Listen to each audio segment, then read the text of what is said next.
So think about this for a second. If you already have enough material wealth, what is your next purchase actually going to be? Right. I mean, you'd probably picture a bigger yacht, maybe a flashier watch, or a private island. Yeah, exactly. But the data says something completely different. We're doing a deep dive today into everything from Joe Pine's economic models to the latest luxury wealth reports.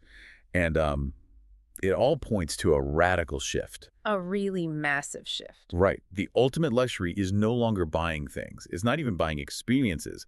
It is buying a completely new version of you. So, welcome to our deep dive into the transformation economy. Yeah, we are witnessing a fundamental shift in how economic value is actually created.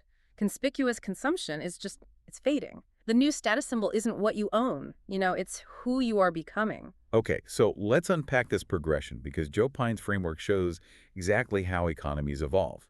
So first, we extracted commodities, right, like buying raw coffee beans. Right, the absolute basics. Then we made goods, like a bag of roasted beans. Then we delivered services, so buying a brewed cup. And then recently, we've been staging experiences, Yeah. like paying for the ambiance of a really beautifully designed cafe. Exactly. But this final stage, guiding transformations, I mean, that's like paying someone to turn you into a master barista. Yeah, and the defining metric of that final stage is identity change. It's that journey from saying, I was X to I am Y. Businesses are moving way past just selling a pleasant afternoon to selling the effectual outcome of you actually becoming a different person. Okay, but I have to push back here. Can you truly buy an identity? Yeah. Or are you just, like, renting an aspiration for a weekend? Mm. Because you can't just swipe a credit card and suddenly become an enlightened yogi. Well, no, you are buying the identity itself. You are paying a business to guide you through the hard work of achieving it. Pine actually calls this encapsulation. Encapsulation. Okay. Yeah, it's a structured process. You have preparation, the experience itself, reflection, and then integration into your daily life. Got it. You still have to do the heavy lifting, but the business provides the precise framework to ensure you succeed.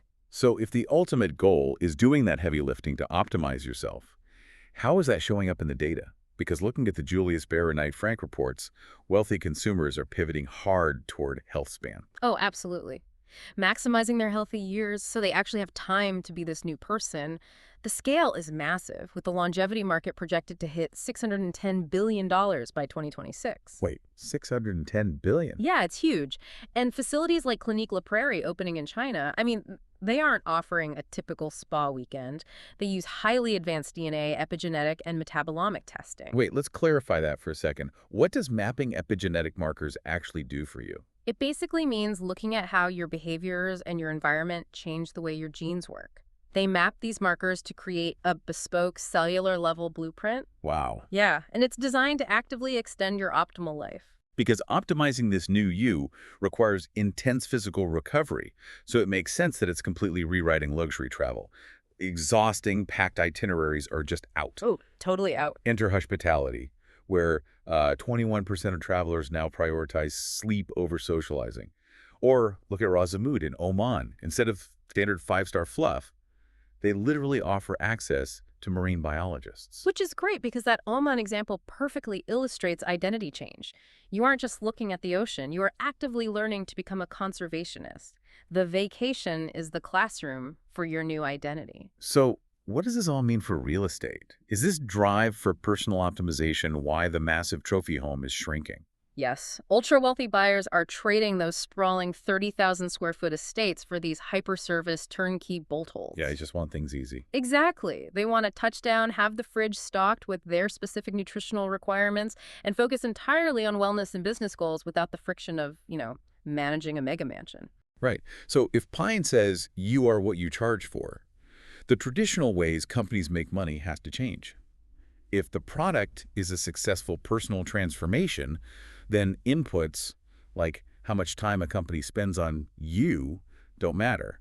Only the outcomes matter. And that leads directly to a shift toward success fees and outcome funds. Like paying a personal trainer only if you actually lose the weight. Right. A business claiming to guide your transformation has to put their money where their mouth is, basically charging you based on the demonstrated outcome of your personal growth. Wait, I see a glaring issue here, though. You can easily measure weight loss to pay a trainer a success fee.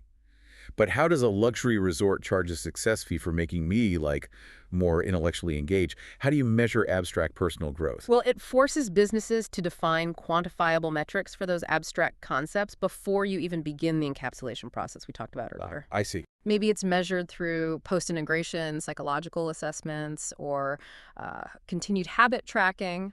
And while places like Clinique La Prairie are for the ultra-rich right now, this is really the beta test for the broader market. So it's going to trickle down. Exactly. Soon, everyday apps and services you use will pivot from charging you flat subscription fees to charging you success fees based on whether they actually improved your life. That fundamentally rewrites the relationship between the buyer and the seller. The next frontier of spending really isn't about where you go or what you own, but who you become. Which brings up a pretty chilling thought, honestly. Oh, wow. Okay. What is it? If future businesses are guaranteeing outcomes and charging success fees for your personal growth, what happens when corporations, equipped with advanced AI and your personal genetic data, get to dictate what a better you actually looks like? Man, if the ultimate luxury is buying a new version of yourself, you better make sure you're the one writing the code before a corporation writes it for you.